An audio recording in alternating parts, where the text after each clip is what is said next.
Hello! Today I want to talk about minimalism and sustainability because I have talked about this in the past, but I didn't go much further than when you become a minimalist, you stop throwing things away, and that is more sustainable.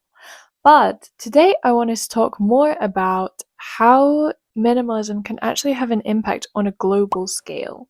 Last summer, I had the opportunity to talk at AIESEC, and it was with the Indonesian branch.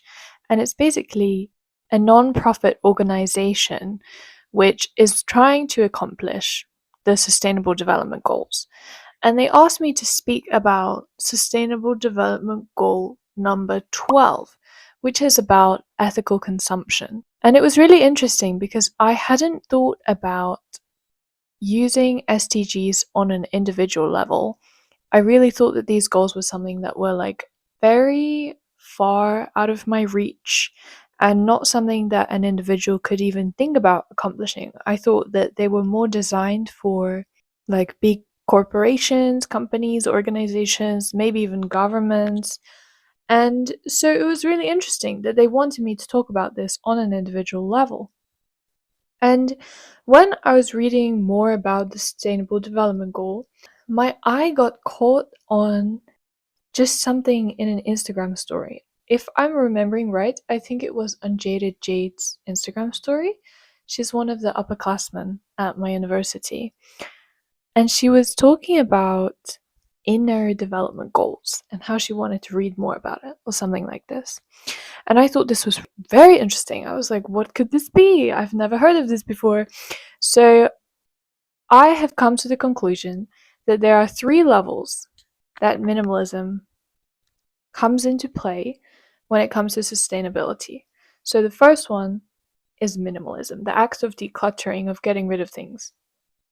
And then I've talked about in the past how minimalism is also a mindset. And this mindset can foster many healthy beliefs and values. So you're developing more skills like critical thinking, you're developing more empathy, you're developing more like long-term orientation as you consider which items you want to buy in the future. And this actually links very nicely to the IDGs, or in the development goals. These two combined can actually produce the third highest level, which in this case will be SDG 12. So I want to go back to the beginning. I have notes on my laptop today of when I was trying to live more sustainably. I was trying very hard to eat more plant products, less meat products. At some point, I went vegan, I think for like 2 years, 3 years maybe. And I was also vegetarian. I built up on the layers. I went pescatarian to vegetarian to vegan. And now I'm pescatarian. And I've had some comments which are like, why you're not vegan anymore?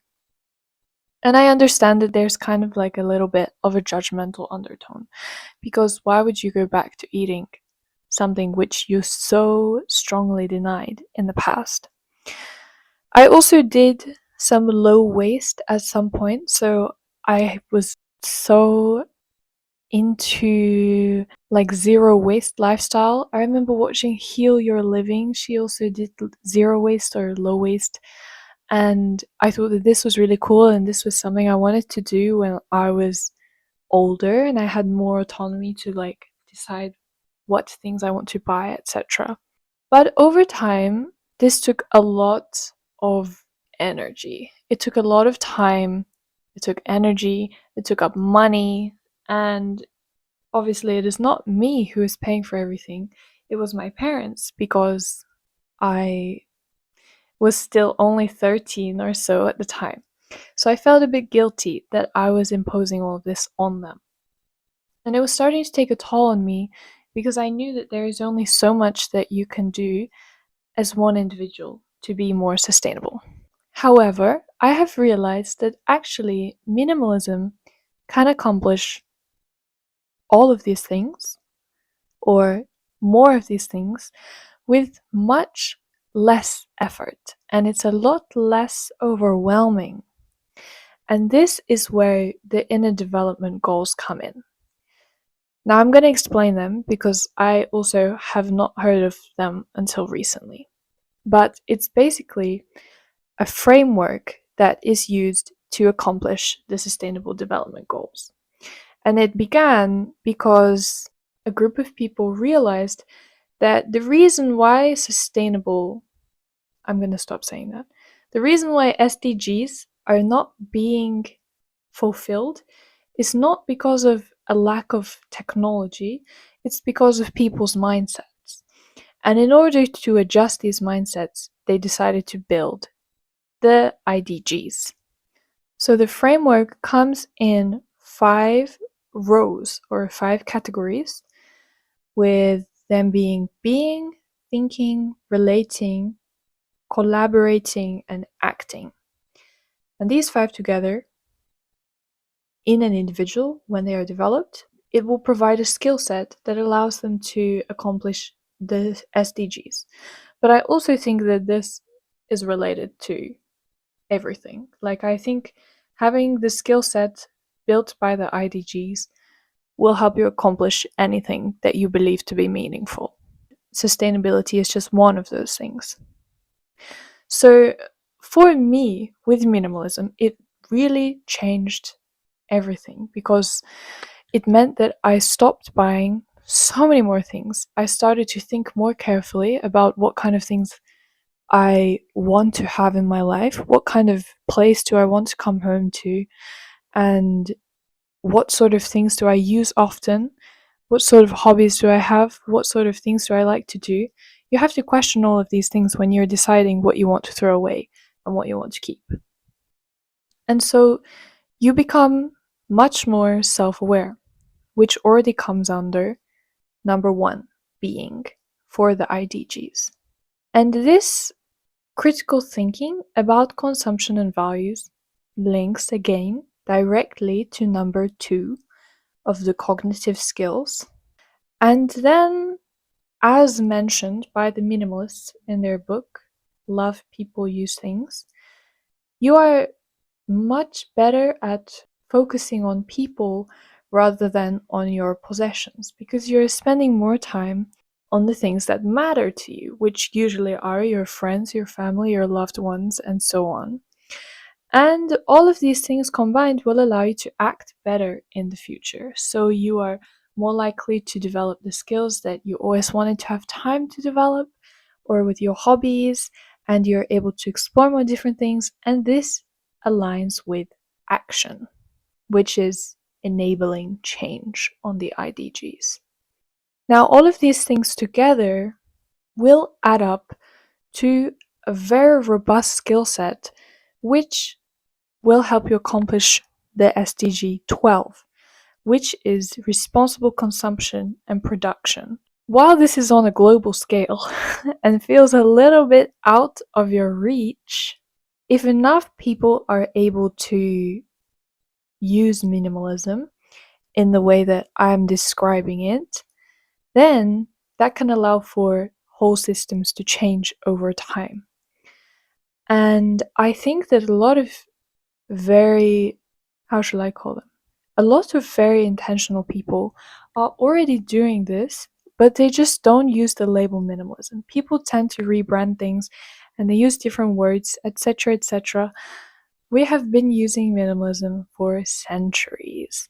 It is not a new thing to care about your things and to think about what you are consuming. So, over time, hopefully, if I can continue to spread my minimalism ideology, then it will result in reduced demand for things that don't really provide much purpose anymore. So, ideally, ideally, we will end up with less fast fashion brands, fast technology brands, which is also a very large issue nowadays, less rubbish content online, which is like meaningless content, and higher quality products will hopefully increase in demand because people stop buying products which are not built to last, or it is called planned obsolescence. Basically, making poor quality things so people have to buy more often. Now, when people make these small mindful choices, it will build up over time and it disrupts systems that do not work anymore for the planet. And what is great about this system, I think, is that minimalism will bring you so many benefits immediately and in the long term. So, looking at myself, I feel like I look like I'm trying to sell you minimalism right now, which I am. I really think that this is more effective than trying to adhere very strictly to other sustainable mindsets such as veganism or zero waste, because minimalism is not strict. It can be applied to any lifestyle regardless of culture, of religion, of background, etc., etc. Everybody has different things that need to be tailored to them. Not everybody can go vegan, not everybody can go vegetarian. Everyone has their own health concerns, everyone has their own traditions to adhere to, and I want to respect that. And I want to make sure that people respect these. And so, the best way around this is reconsidering your consumption. And reconsidering your consumption and reconsidering what you are consuming comes from the things around you in your room, the things that you're eating, the things that you read, the things that you look at, the people you talk to. And even though it may seem like these are not all very connected, I'm trying to help you see that the first step of just decluttering a few things in your room can actually be one of many things that can improve your life for the better and will have positive knock-on effects on the people around you and your environment as well. So, I think I have covered all of the levels that I want to talk about, from within the individual, as well as you and your community, and on national, international scale, on a systematic level.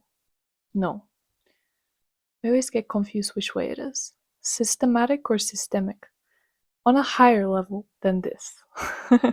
So high that maybe it can accomplish the SDG. So, I really want to thank AIESEC for having me last summer, because without them, I would not have made the connection that minimalism could bring about change on such a high level. And also thank you to Unjaded Jade, I think, for introducing me to the inner development goals, because they really are so interesting. I'm gonna put the link for all of these things because I talked about different things today. I will write all the links in the description so you can also have a read yourself if you're interested in this kind of thing. So, thank you for watching today. I will see you soon, and happy decluttering if you decide to try. Bye!